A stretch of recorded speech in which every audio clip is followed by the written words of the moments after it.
नमस्कार दोस्तों, एक बार फिर स्वागत है हमारे YouTube channel AAYY study point पर। आज हम 10th क्लास CBSE बोर्ड पहला चैप्टर है, पहला पार्ट है हिंदी का। कृतिका हिंदी में पहला पार्ट है, सूरदास जी द्वारा लिखित है, सूरदास के पद। ठीक है, इसका हम हिंदी अर्थ बताते हुए व्याख्या करेंगे। शुरू करते हैं। उधो तुम हो अति बड़ भागी, अपरस रहत स्नेह तगाते, नाहिन मन अनुरागी। कहने का मतलब ये है, ये जो पंक्तियां हैं इसमें गोपियां उद्धव कौन है? श्री कृष्ण के सखा से व्यंग करते हुए कह रही हैं कि उद्धव तुम हो अति बड़ भागी। उद्धव तुम बहुत ही भाग्यवान हो, जो तुम अभी तक कृष्ण के प्रेम के चक्कर में नहीं पड़े।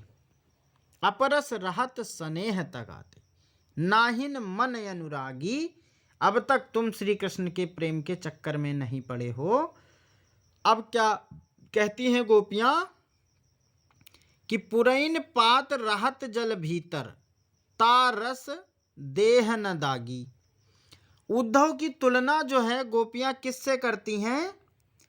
उद्धव जो गोपियों के अनुसार जो उद्धव हैं उस कमल के पत्ते के समान हैं, जो हमेशा जल में रहकर भी उसमें डूबता नहीं है और ना ही उसकी देह दागी का मतलब है ना ही उसके दाग धब्बे को खुद पर वो आने देता है।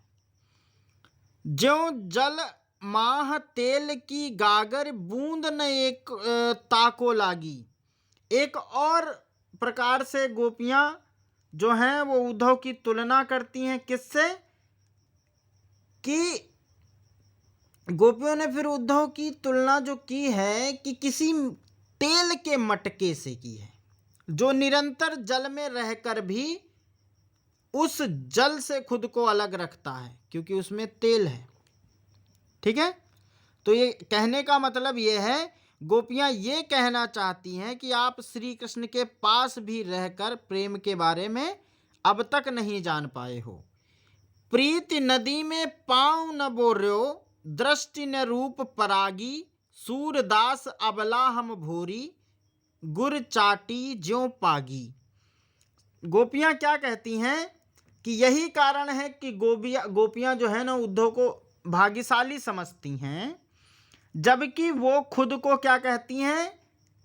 अभागिन अबला नारी समझती हैं, क्योंकि वह बुरी तरह कृष्ण के प्रेम में पड़ चुकी हैं।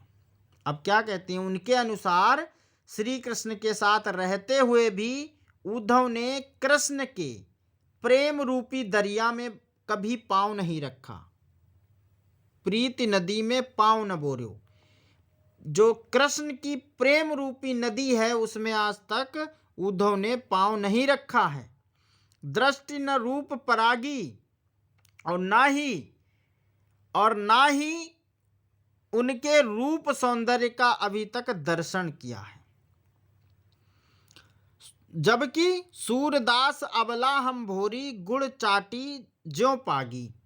सूरदास जी कहते हैं कि गोपियां कह रही हैं कि कृष्ण के प्रेम में वह इस तरह पड़ चुकी हैं मानो जैसे गुड़ में चींटियां लिपटी हों। कहने का मतलब ये है कि गुड़ से चींटियां लिपट जाती हैं, उनकी जान भले चली जाए लेकिन वो उस गुड़ को नहीं छोड़ती। उसी प्रकार गोपियां प्रेम से अनन्य, जो गोपियां हैं वो कृष्ण से अनन्य प्रेम करती हैं। दूसरा देखते हैं कि मन की मन ही माझ रही, कहिए जाए कौन पे उद्धव नाही परत कही। गोपियां उद्धव से अपनी पीड़ा बताते हुए कह रही हैं कि श्री कृष्ण के गोकुल छोड़कर चले जाने के उपरांत उनके मन की जो स्थिति है कृष्ण के प्रति प्रेम भावना मन में ही रह गई है, मतलब मन के माझ रही, मतलब उनकी जो प्रेम भावना कृष्ण के प्रति थी वो उनके मन में ही रह गई है। वे सिर्फ किस आशा में हैं? वे सिर्फ इसी आशा में हैं कि अपने तन मन की पीड़ा को सह रही हैं कि कभी न कभी जब श्री कृष्ण वापस लौटेंगे तो वे अपने प्रेम को कृष्ण के समक्ष व्यक्त जरूर करेंगी। अब इन जोग संदेशन सुन सुन बिरहिन बिरह दही। अब तुम जो आए हो, उद्धव से कह रही हैं कि जब मतलब उन्हें पता चला कि श्री कृष्ण ने उनके लिए योग का संदेशा भेजा है, तब से इस बृहनी आत्मा को, जो बृहनी आत्मा है विरह में जल रही है, उसको और ज्यादा दुख हो रहा है। चाहत हुती गुहार जितैते उतते धार बही। कहने का मतलब ये है कि जिधर से मैं चाहती थी कि श्री कृष्ण से हम गुहार लगाएंगे, अर्थात उनके पास हमारी आवाज जरूर पहुंचेगी, उधर से ही क्या हुआ, उतते धार बही, उधर से ही क्या संदेशा आ गया, कौन सा, योग का संदेशा आ गया, अर्थात वो भी अब हमारी मदद करने वाले नहीं हैं। अवधि आधार आस आवन की तनमन बिथा सही। अवधि आधार रास्ता देखते रहते हैं कि कब आएंगे कब आएंगे, इसी आस में मैंने तन की और मन की बिथा मतलब पीड़ा सह रही हूँ, मन की और तन की पीड़ा सह रही हूँ। सूरदास अब धीर धरो क्यों, मर जादा न लही। सूरदास जी कहते हैं, गोपियां कहती हैं कि श्री कृष्ण ने सारी लोक मर्यादा का उल्लंघन किया है, उन्होंने हमें धोखा दिया है। आगे देखते हैं। हमारे हरिहारिल की लकरी, मन क्रम बचन नंद नंदनूर, यह दृढ़ करी पकड़ी। क्या कहती हैं? सूरदास जी ने इन पदों में गोपियों से यह कह रही हैं गोपियां कि हमारे हृदय में श्री कृष्ण के प्रति अटूट प्रेम है ना। हमारे जो हरि हैं वो हारिल की लकड़ी, एक प्रकार का पक्षी होता हारिल, अपने पंजे में लकड़ी को बड़ी ही दृढ़ता से पकड़े रहता है, कहीं भी उसे गिरने नहीं देता है। उसी प्रकार हमने श्री भगवान श्री कृष्ण को अपने हृदय में प्रेम रूपी पंजों से बड़ी दृढ़ता के साथ, मजबूती के साथ पकड़े हुआ है। मन कर्म वचन नंद नंदनूर, मन से, कर्म से और वचन से हमने उनको दृढ़ से पकड़ा हुआ, मतलब दृढ़ता पूर्वक पकड़ा हुआ है। जिस प्रकार हारिल पक्षी अपनी लकड़ी नहीं छोड़ता, उसी प्रकार मैं श्री कृष्ण को नहीं छोड़ सकती। जागत सोवत स्वप्न दिवस निश, जागते हुए सोते हुए भी, कान कान जकरी, जागते हुए भी, सोते हुए भी, स्वप्न में भी, दिन में भी और रात में हम कान्हा कान्हा कृष्ण कृष्ण को ही पुकारती रहते हैं। सुनत जोग लागत ऐसो ज्यों करुई ककड़ी।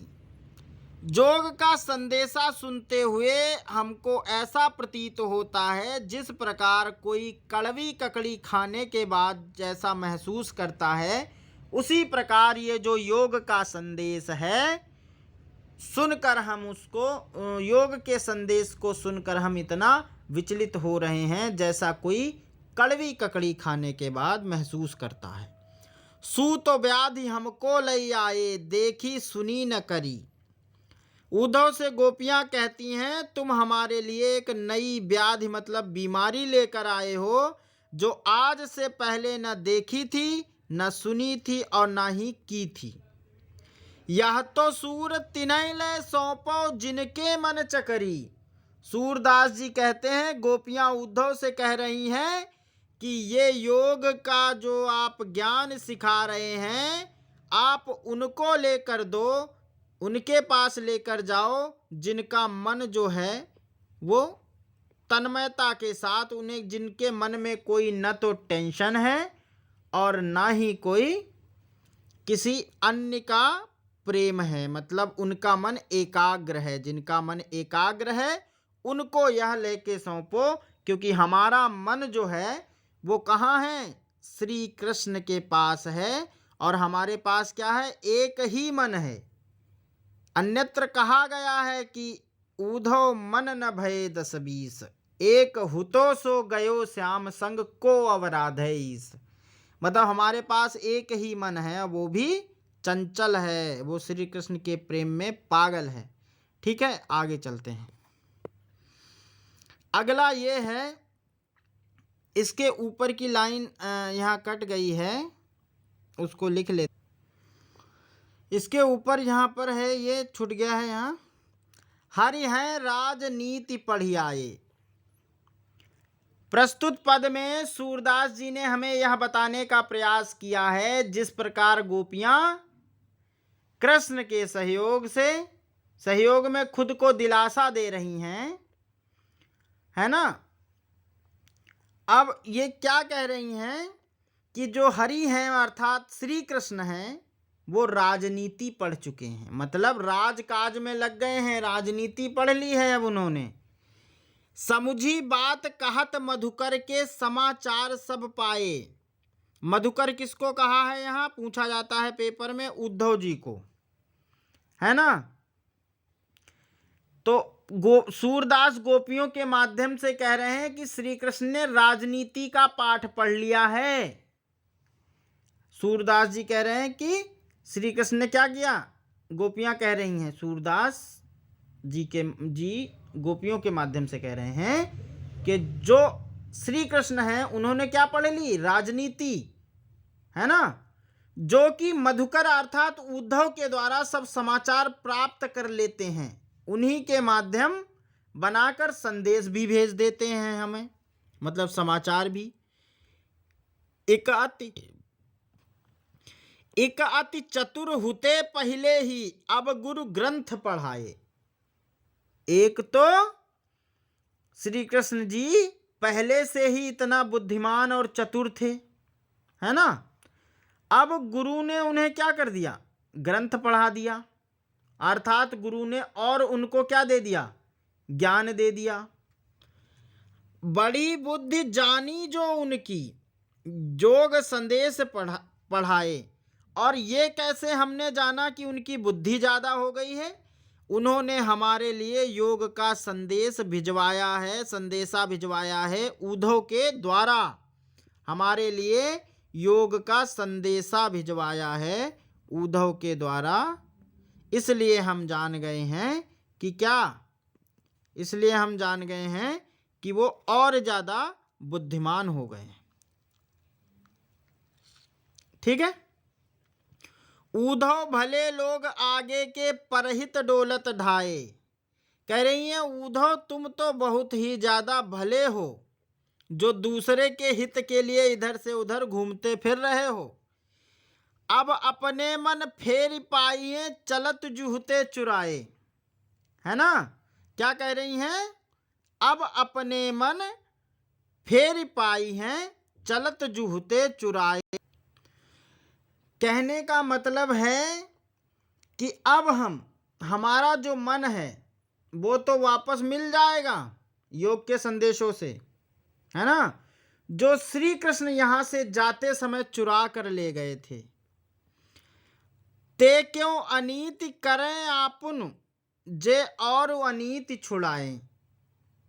उनके अनुसार बड़े लोग तो हमेशा दूसरों की भलाई के लिए परिश्रम करते हैं, पर गोपियों को यह बात समझ में नहीं आ रही है कि जो श्री कृष्ण दूसरों को न्याय का पाठ पढ़ाते हैं, वो स्वयं उनके साथ इतना बड़ा अन्याय कैसे कर सकते हैं। क्योंकि राजधर्म तो यह सूर जो प्रजा न जाहि सताए। क्योंकि राजधर्म वही कहता है, राजधर्म यही कहता है कि अगर राजा है तो वो अपनी प्रजा को कभी सताए नहीं, दुख ना दे। ठीक है, आज की क्लास में इतना ही काफ़ी है। धन्यवाद। अगर आपको वीडियो अच्छा लगा तो शेयर करें, कमेंट करें और लाइक करें। हमारे चैनल को सब्सक्राइब भी करें। धन्यवाद।